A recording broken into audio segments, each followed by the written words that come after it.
हरे कृष्णा, राधे राधे। हम सभी साधक वैदेही की आत्मकथा श्रवण कर रहे हैं। भाग 154 घटांग से आगे। मैं वैदेही एक दिव्य रत्न जटित सिंहासन अंतरिक्ष से उतरा। आकाश से सुमन वर्षा होने लगी थी। देवता जय जयकार कर उठे थे। गंधर्व बजाने और गाने में मग्न थे। श्री राजा राम की जय जय जय। श्री राघवेंद्र सरकार की जय जय जय। श्री रघुवंश मणि श्री राम भद्र की जय जय जय। दशकंधर रावनरी श्री रघुनाथ जी की जय जय। श्री सीतापति राजेंद्र श्री राम जी की जय जय जय। इस प्रकार नव और थल से जय घोष चलता ही रहा। और ये सब बात तब की है जब मेरे श्री राम सिंहासन में विराजे और वाम भाग में मैं बैठी थी। हमारा राज्याभिषेक हुआ था।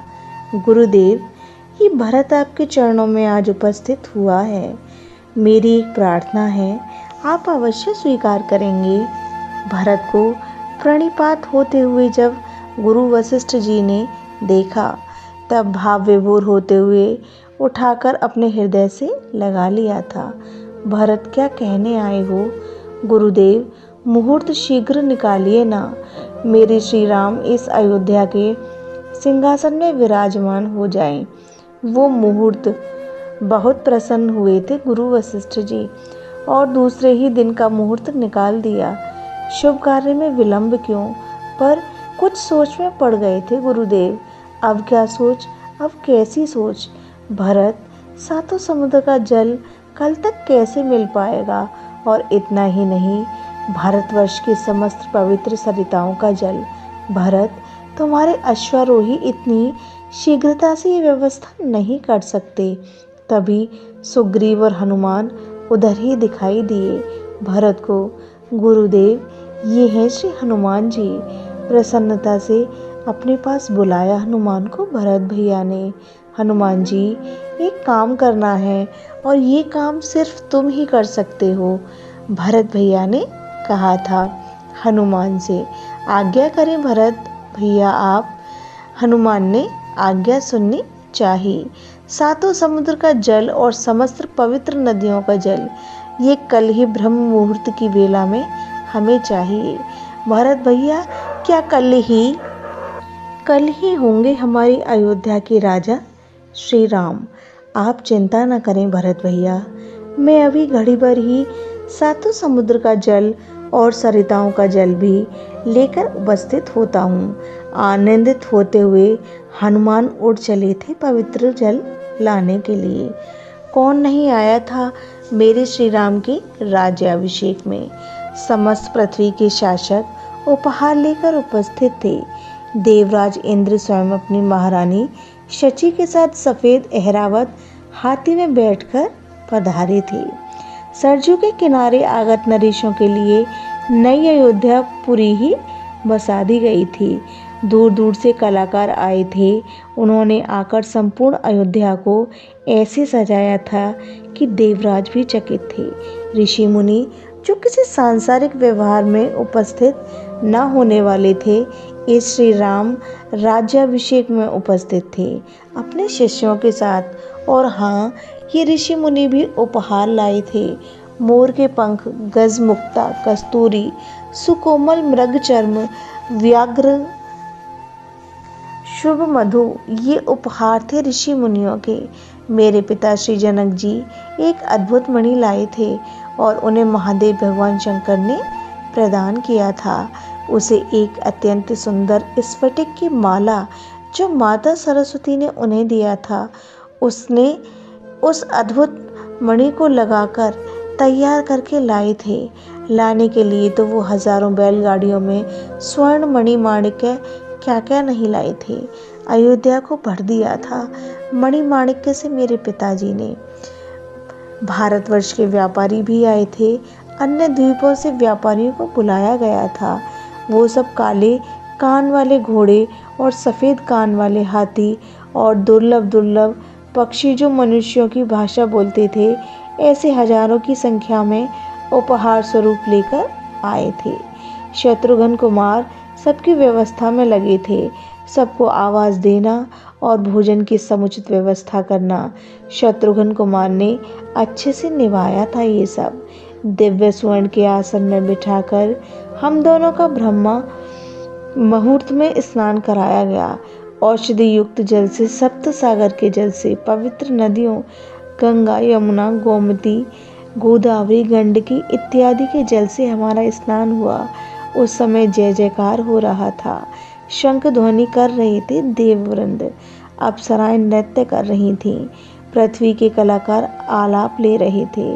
मैं देख रही थी। बीच बीच में मेरा भाई लक्ष्मी निधि उठता था और स्वर्ण की मोहरें लेकर कलाकारों को लुटा देता था। पुण्य स्नान के बाद देवांगनाओं ने और अयोध्या की वृद्धाओं ने मुझे वस्त्र पहनाए। आभूषण तो मुझे त्रिजटा नहीं पहनाए थे, वो कुछ मालाएं लाई थी जो उसके लंका के राजकोष में अत्यंत बहुमूल्य थे। उसने वो पहनाए। केश सज्जा की। रंभा और उर्वशी अप्सराओं ने मिलकर, फिर भी त्रिजटा को ये सज्जा पसंद नहीं आई थी। सुगंधित इत्र लगाया गया था और फूलों की माला।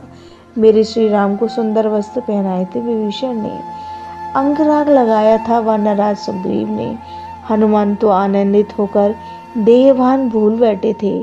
मेरे श्री राम के घुंघराले केशों को सुगंधित तेल से सजाया गया था। आहा, कितने सुंदर लग रहे थे मेरे श्री राम। मोतियों की माला, मणि माणिक्य की माला, ये सब मेरे भाई लक्ष्मी निधि ने ही आकर पहनाया और सिंहासन में विराजमान किया। मुझे भी सखियां लेकर आईं और श्री राम के वाम भाग में बैठाया। मैं आज बहुत प्रसन्न थी। मेरे श्री राम मंद मंद मुस्कुरा रहे थे। चारों ओर आनंद ही आनंद था। तभी शंख ध्वनि हुई। गुरु वशिष्ठ जी पधारे। उन्होंने आंखें बंद करके मंत्रोच्चार किया। फिर वो दिव्य रघुवंश का मुकुट गुरु वशिष्ठ जी के हाथों में दिया गया था और गुरु वशिष्ठ जी ने उन मुकुट को, मुख्य मुकुट मेरे श्री राम के मस्तक में और दूसरा मुकुट मेरे मस्तक में धारण कराया। चारों ओर लोग बैठे थे। भीड़ ज्यादा ही है और आज की इस सभा में कौन नहीं है। देवराज इंद्र से लेकर साधारण पृथ्वी का एक राजा भी है। ओह, ये तो विधाता ब्रह्मा है। मेरे श्री राम के हाथ उनके लिए जुड़ गए। वो हंस में बैठकर अपनी पत्नी सावित्री के साथ पधारे थे। गुरु वशिष्ठ जी ने प्रणाम किया, उन्हें एक उच्च आसन में बिठाया। ब्रह्मा जी ने सस्वर वेद का पाठ किया और आशीर्वाद देने लगे थे। मैं देखती रही। भवानी पार्वती के साथ भूत भावन भगवान शंकर भी पधारे थे। उन्होंने तो नमन करते हुए हमारी स्तुति की और फिर हमें आशीर्वाद देते हुए विराजमान हो गए। शत्रुघ्न कुमार पीछे आए और श्वेत छत्र धारण किया। ये छत्र विश्वकर्मा ने महाराज रघु के लिए बनाकर दिया था। उसी छत्र को शत्रुघ्न कुमार पीछे खड़े होकर पकड़े हुए थे। विभीषण और सुग्रीव ने चमर लिया। भरत भैया वीजन हाथ में लेकर लगा रहे थे, पर मेरे श्री राम ने रोक दिया और अपने पास के सिंहासन में, जो युवराज का सिंहासन है, उसमें बिठाया। भरत भैया बड़े संकोच के साथ उसमें बैठे थे। सारी सभा ने तालियां तब बजाईं जब हनुमान सीधे मेरे श्री राम के चरण पकड़कर वहीं आगे ही बैठ गए।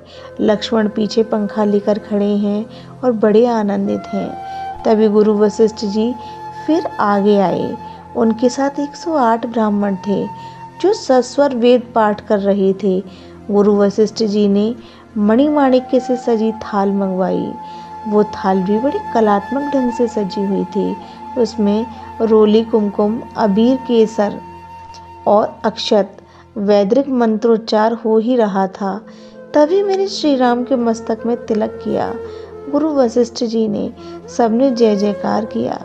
फिर राजदंड के रूप में गुरुदेव ने मेरे श्री राम के हाथ में माणिक्य रघुकुल की परंपरा से आने वाला राजदंड भी दिया। ये राजदंड मणि में रत्नों से सजा हुआ था, जिसे मेरे श्री राम ने अपने दक्षिण हाथ में धारण किया। आशीर्वाद दिया गुरु वशिष्ठ जी ने। अक्षत मेरे और मेरे श्री राम के मस्तक में वैदिक मंत्रोच्चार करते हुए छोड़ा था गुरुदेव ने ही। बस उसी समय अप्सराओं ने नृत्य करना आरंभ कर दिया। गंधर्वों ने गाना और बजाना शुरू कर दिया था। बाकी जो प्रजा थी वो तो जय जयकार में ही मग्न थी। बोलो राजा श्री रामचंद्र की जय।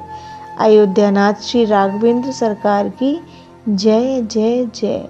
त्रिजटा मुझे सिंहासन में बैठा देख भावावेश में आ गई थी। वो नाचती रही, सबके सामने नाचती रही। उसको देखकर कुछ लोग हंस रहे थे, पर त्रिजटा को इससे मतलब नहीं था। वो ऐसा नाची कि रंभा ने नाचना बंद कर दिया। अप्सराओं ने नाचना छोड़ दिया, पर वो नाचती रही और बाद में वो गिरी तो मेरे ही पाँव में। महारानी सिया सुकुमारी की जय जय जय जय। ये जय जयकारा त्रिजटा ही लगा रही थी और पूरे जोश में लगा रही थी। यह प्रसंग अब यही विश्राम लेता है। हरे कृष्णा, राधे राधे।